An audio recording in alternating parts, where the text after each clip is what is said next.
তো বন্ধুরা, চর্বিটা গলে একদম ঘুগনির সাথে মিশে গেছে। আর কালারটা দেখেন কত সুন্দর লাগছে দেখতে, তাই না? তো বন্ধুরা, মাংস রান্না করলে কাদের কাদের চর্বি খেতে ভালো লাগে কমেন্টে জানাতে পারেন অবশ্যই। আর আমি আজকে আপনাদের সঙ্গে শেয়ার করছি খাসির মাংস চর্বি দিয়ে ঘুগনি। তা আমি সেই উপকরণের মধ্যে যা যা দেবো আপনাদেরকে একটু দেখিয়ে দিই। প্রথমে আমি নিয়েছি এখানে 250 গ্রামের মতন খাসির মাংস চর্বি। আর এখানে নিয়েছি আমি 3টা সেদ্ধ করা আলু। আর এখানে নিয়েছি আমি শুকনো লঙ্কা বাটা, আদা বাটা, রসুন বাটা, এখানে আছে টমেটো বাটা, পেঁয়াজ কুচি, গরম মশলা বাটা, তেল। আর এখানে আছে ঘুগনিটা আমি আগে থেকে সেদ্ধ করে রেখেছিলাম। আর এখানে আছে লবণ, হলুদ, ধনার গুঁড়া, জিরার গুঁড়া আর একটু গোটা জিরে। তো রান্নাটা শুরু করা যাক। প্রথমে আমি কড়াইয়ের মধ্যে তেল দিয়ে দিচ্ছি। তেলটা গরম হয়ে গেছে, এখন দিয়ে দিচ্ছি গোটা জিরে। বন্ধুরা, কোথাও যাবেন না, ভিডিওটা দেখতে থাকেন। আশা করছি রেসিপিটা আপনাদের ভালো লাগবে। জিরেটা একটু ভাজা হতে দিয়ে দিচ্ছি পেঁয়াজ কুচি। পেঁয়াজটা ভেজে নেব ভালো করে। পেঁয়াজটা সামান্য একটু ভেজে নিয়েছি। এখন আমি দিয়ে দিচ্ছি আদা রসুন পেস্ট। সবগুলো মশলাই কিন্তু আমি পাটাতে বেটে নিয়েছি। আর জানেনই পাটার মশলা বাটার স্বাদই আলাদা। আদা রসুনটা দেওয়ার পর কিছুক্ষণ কষিয়ে নিয়েছি মশলাটাকে। এখন আমি দিয়ে দিচ্ছি খাসির মাংস চর্বি।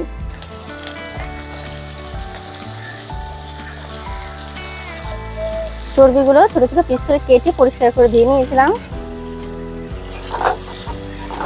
গ্যাসের ফ্লেমটা হাই করে পেঁয়াজ রসুন আদার সঙ্গে মাংস চর্বিটাকে একটু ভাজা ভাজা করে নিয়েছি। এখন আমি দিয়ে দিচ্ছি শুকনো লঙ্কা পেস্ট,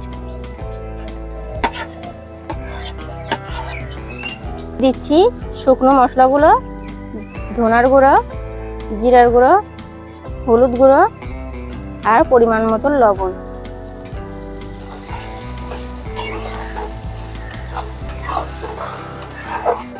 মশলার সঙ্গে মাংস চর্বিটাকে ভালো করে কষাতে হবে।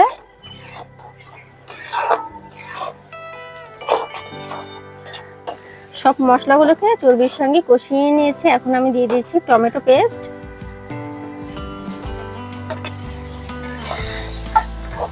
আবারও মশলাটাকে একটু ভালো করে কষিয়ে নিতে হবে। আর সঙ্গে আমি দিয়ে দিচ্ছি এর মধ্যে আলু।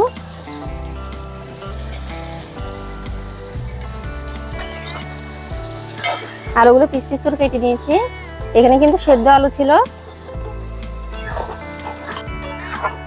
আলুটা দিয়েও কিন্তু একটু কষিয়ে নিয়েছি মশলাগুলোর সঙ্গে। এখন আমি দিয়ে দিচ্ছি সেদ্ধ করে রাখা মটর।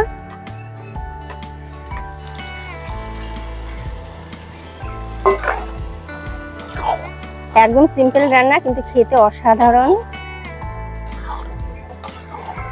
তো বন্ধুরা, ঘুগনিটা দিয়ে সামান্য একটু আমি জল দিয়ে দিয়েছি। এখন শুধু ফোটার অপেক্ষা। ফুটে গেলে পরে আমি দিয়ে দেবো গরম মশলা বাটা। আপনারা কিন্তু দেখতে থাকেন, যাবেন না কোথাও।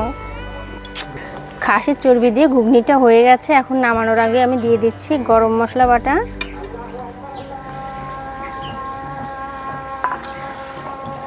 কত সুন্দর লাগছে দেখতে।